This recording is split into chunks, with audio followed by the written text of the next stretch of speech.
Hello viewers, इस video lecture में हम लोग दो टॉपिक के ऊपर बात करेंगे। पहली बात तो ये है कि ईवी का ऑब्जेक्टिव क्या है and second is Indian market EV के लिए किस तरह का है और क्या-क्या आर&डी की जरूरत है, किन-किन लोगों को इसमें कोलैबोरेट करना पड़ेगा इंडियन मार्केट को कैप्चर करने के लिए। अगर कोई हम मेक इन इंडिया प्रोडक्ट बनाकर इंडियन मार्केट को कैप्चर करना चाह रहे हैं तो हम लोगों को किन-किन चीजों पर ध्यान देना पड़ेगा, ये दो चीजें इस वीडियो लेक्चर में डिस्कस की जाएंगी। वीडियो को एंड तक देखिएगा, वीडियो आपको काफी इंफॉर्मेटिव लगेगी। तो पहले हम लोग बात करेंगे ईवी के ऑब्जेक्टिव के बारे में। ईवी के अंदर जो बैटरी है वो इलेक्ट्रिसिटी से चार्ज होती है। ईवी को बनाया गया है पॉल्यूशन को कम करने के लिए। आज भी पूरे वर्ल्ड में थर्मल पावर प्लांट से ही ज्यादा इलेक्ट्रिसिटी जेनरेट हो रही है। हमारे खुद की कंट्री इंडिया में 75% के आसपास इलेक्ट्रिसिटी जो है वो थर्मल पावर प्लांट से बनाई जाती है। तो अगर हमारी इलेक्ट्रिसिटी ही पॉल्यूशन क्रिएट कर रही है तो ईवी बनाकर क्या कुछ हो जाएगा। इसीलिए हमारा ऑब्जेक्टिव ये है, हम बैटरी को फुल्ली रिसाइक्लेबल बनाना चाहते हैं। इसके लिए हम लोगों को इलेक्ट्रिसिटी के लिए जो रिन्यूएबल एनर्जी सोर्सेज हैं उसको यूज करना पड़ेगा।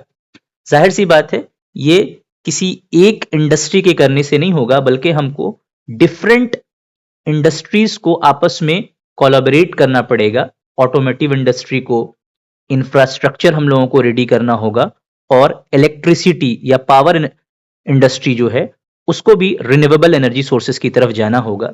जब ये तीनों बड़ी बड़ी इंडस्ट्रीज आपस में कोलैबोरेट करेंगी तभी जाकर ईवी जो है अपने जो उसका मोटिव है कि पॉल्यूशन को कम किया जाए, इन्वायरमेंट के अंदर कुछ तब्दीली लाई जाए, वो पूरा हो सकेगा। ये बात तो पक्की है, EV are going to happen. एक एस्टिमेशन के मुताबिक बाय 2030 85 to 90% जो व्हीकल रोड पे रन करेंगी वो ईवी होंगी। इंडियन मार्केट को ईवी के लिए समझने के लिए हम लोगों को बेसिकली इन दो बातों के बारे में ध्यान देना होगा कि इंडियन पीपल जो हैं वो एफोर्डेबिलिटी की तरफ जाते हैं। इसीलिए हम लोगों को स्मॉल व्हीकल को पहले टारगेट करना पड़ेगा। तो हमारी जो व्हीकल होनी चाहिए, अगर टू व्हीलर हम बना रहे हैं तो उसका कॉस्ट 1 लाख रुपए से कम होना चाहिए, और अगर हम फोर व्हीलर के बारे में सोच रहे हैं तो उसका कॉस्ट 8 लाख रुपीज से कम होना चाहिए। तभी हमारा जो ईवी है वो इंडिया में लोग परचेस करेंगे। अदरवाइज हमारा प्रोडक्ट अच्छा होने के बावजूद लोग परचेस नहीं करेंगे।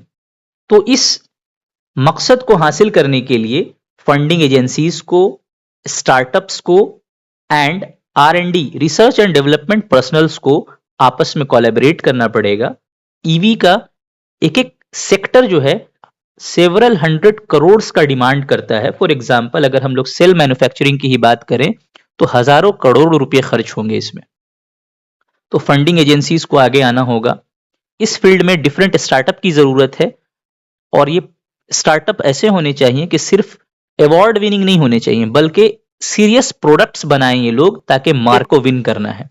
और आर&डी पर्सनल्स को क्या करना होगा कि फेलिंग मल्टीपल टाइम्स, आप बार बार ट्राई करो, फेल हो, एक टाइम ऐसा आएगा कि आपको सक्सेस मिलेगी।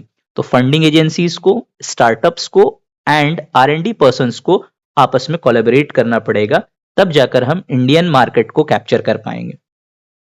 तीन चीजें हैं, design, quality and cost. World wide design के मामले में जर्मनी का सिक्का चलता है, क्वालिटी में जापान आगे है, और कॉस्ट इफेक्टिवनेस के मामले में चाइना का कोई कॉम्पिटिटर नहीं है। अगर हमको पूरे वर्ल्ड में इंडियन प्रोडक्ट को पॉपुलर बनाना है तो हमको डिजाइनिंग जो है वो जर्मनी वाला देना पड़ेगा, क्वालिटी जापान वाला देना पड़ेगा, और कॉस्ट जो है वो चाइना को कॉम्पीट करना पड़ेगा। और हम ऐसा कर भी रहे हैं। बहुत सारे लोगों का कहना है कि इंडिया का जो बैटरी मैनेजमेंट सिस्टम है वो एज गुड एज जर्मनी है। इंडियन ईवी में क्या क्या आर&डी हो सकता है ईवी का, वो जो दो सबसे इंपॉर्टेंट चीज है ईवी के लिए वो है motor and controller and battery. तो जहां तक मोटर के आर&डी की बात है तो we have started from DC motor. फिर हम लोग डिफरेंट टाइप्स के मोटर ट्राई कर चुके हैं, like BLDC motor, PMSM motor, SRM motor तक की बात हो रही है। तो ये एक बड़ा फील्ड है जिसमें आर&डी की जरूरत है। दूसरा जो है सबसे इंपॉर्टेंट पार्ट है किसी भी ईवी का, वो बैटरी है। साइज, वेट एंड कॉस्ट को सेफ्टी मेजर्स को ध्यान में रखते हुए कम कर पाना, ये एक बहुत बड़ा फील्ड है जिसमें R&D होने की ज़रूरत है। इसके साथ साथ हम लोगों को टायर्स की क्वालिटी भी इस फील्ड में भी R&D करने की ज़रूरत है, जिसका रोलिंग रेसिस्टेंस, जब व्हीकल रोड पे रन करती है तो उसको एक तरह का रेसिस्टेंस फेस करना पड़ता है, तो वो ऐसा मटेरियल होना चाहिए जिसका रेसिस्टेंस कम से कम हो। एंड फोर्थ नंबर पे, जब कोई भी व्हीकल रन करती है तो उसको एयर का रेसिस्टेंस फेस करना पड़ता है। इसको हम लोग एरोडायनामिक ड्रैग बोलते हैं। तो व्हीकल का शेप इस तरह का होना चाहिए कि एरोडायनामिक ड्रैग यानी एयर का रेसिस्टेंस कम से कम फील हो, ताकि हमारे बैटरी का रेंज, इफिशियंसी, ये सब इंप्रूव हो सके। तो ये 4 बड़े फील्ड हैं जिसमें R&D की जरूरत है इंडियन ईवी के लिए। अब जाहिर सी बात है, गवर्नमेंट की भी कुछ जिम्मेदारी है, गवर्नमेंट को भी इस फील्ड में कुछ करना होगा। सबसे पहला जो गवर्नमेंट की जिम्मेदारी है वो ये है कि इस फील्ड में जो भी R&D हो रहा है उसको सपोर्ट करना है। तो वह क्या होता है कि R&D पीपल जो हैं वो कुछ सजेशन देते हैं और गवर्नमेंट जो है उसको मानती नहीं है या उसको इंटरवीन कर देती है। तो इंटरफेरेंस नहीं करना है और जो भी इनोवेशन हो रहा है इस फील्ड में उसको कॉमर्शियलाइजेशन तक पहुंचाना है, ताकि हम लोग इंडियन मार्केट को कैप्चर कर सकें। तो आज की वीडियो में हम लोगों ने 2 बड़े टॉपिक के बारे में डिस्कस किया कि हमारा ईवी से क्या ऑब्जेक्टिव है, हम ईवी को कहां तक पहुंचाना चाहते हैं, कब हम कहेंगे कि हाँ भाई ईवी अपने मकसद को पहुंच चुका है। और उसके लिए जैसे हम लोगों ने वीडियो में बात की कि हम लोगों को फुल्ली रिसाइकेलेबल बनाना है बैटरी को, और इलेक्ट्रिसिटी का प्रोडक्शन जो है वो ज़्यादा से ज़्यादा रिन्यूएबल एनर्जी सोर्सेज से होना चाहिए।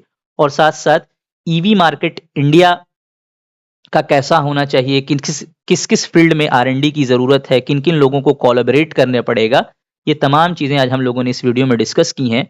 तो हम उम्मीद करते हैं कि आपको ये वीडियो समझ में आई होगी। Thank you for today.